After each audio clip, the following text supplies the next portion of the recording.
everyone, I am Prerna Satilga. Today I am going to explain the topic of IEEE 802.15.4. The full form of it is Institute of Electrical and Electronic Engineers. So, in this topic, I will talk about how IEEE 802.15.4 works and why it is important in IoT system.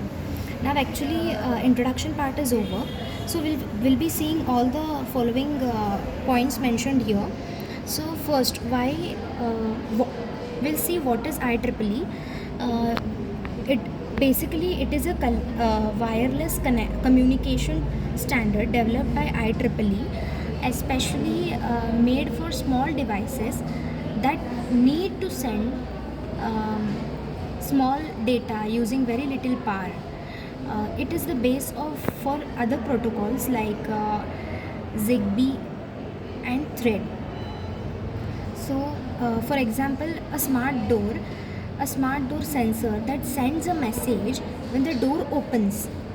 So that will be the example of IEEE, and the coin battery runs for a year. So it is an example of it. So why IEEE is useful in IoT.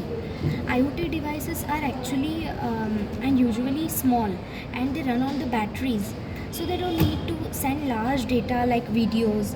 They just send the small updates like temperature, motion, or light. So IEEE 802.15.4 is designed exactly for that, like for low power, short range, and small data. So, for example, I'll take an example. A sensor in a farm sending temperature every 15 minutes. So this is a small amount of data, right? So this is an example of IEEE. Now we'll see key features. Key features, it is a low data which range between 20 to 250 kbps and short range up to 100 meters, and it has low power usage. So these were the features of IEEE. For example, a motion sensor doesn't need high speed, just quick alerts. I told you an example before that, in farm it sends temperature, right? So here it is applicable.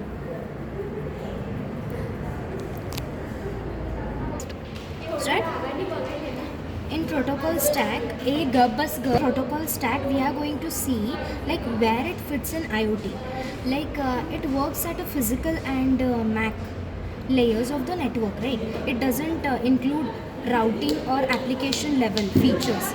That's where protocol like Zigbee and Thread come in.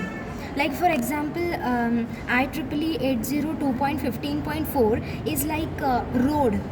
Okay, is like the road, and Zigbee is like the car driving on it. Okay, so this is an equal stack. Okay, then after architecture. In architecture, there are two types of architecture, that is PHY and MAC.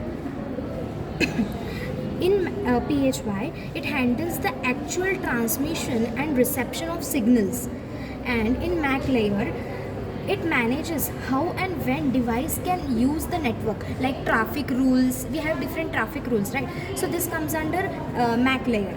Now, for example, in PHY, it is an hardware sending data. PHY is sending data, and MAC ensures that everyone speaks in order. So this is an architecture of IEEE. Then after, there are different types of devices. First device is FFD, and second device is RFD. FFD is nothing but full function device, which means that it can act as a coordinator or a hub or an end device. Okay, so RFD is nothing but it is a simple device with limited task. It has the limited task. Now, for example, smart speaker is FFD. Right, as I told you that it acts as a coordinator, right, and control smart plugs and sensors. It is RFD. So this was an example of FFD and RFD. So there are different moving forward. There are different topologies used in it. So first is star topology, which means that um, star and peer-to-peer. Star topology is nothing but all devices talk to a central device. Okay, and peer-to-peer is nothing but devices talk to each other directly. These can form mesh network when used with higher protocol like Zigbee. So, for example, for star topology, example I can take is smart home system with a central controller. Then after mesh.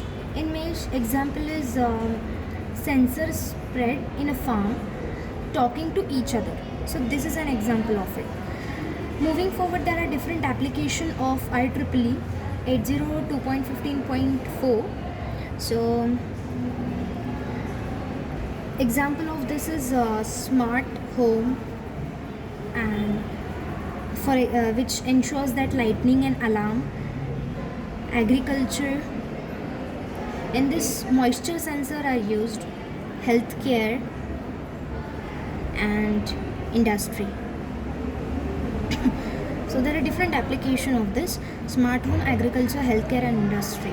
So in healthcare, patient monitoring devices are there, and in industry, machine status sensors. So there are different pros and cons of IEEE. Advantage of this is it is very low power consumption, and it is simple, and obviously it's low cost, and it supports flexible network setup. So these were the advantages, and limitations of this are low data rate. It means it transfers low data. In Wi-Fi we have two types of protocols, like one is when one has 2.5 and 5. Obviously 2.5 is less, right? So which gives low data is transferred through it. So this will be a disadvantage, and yeah, these were the pros and cons of it. In conclusion, I can say that IEEE is a small but powerful standard that makes IoT devices smart, power efficient and easy to connect. It's not meant for heavy tasks, but it's perfect for smart sensor automation and communication in small devices. So this was all about IEEE 802.15.4. So yeah, thank you.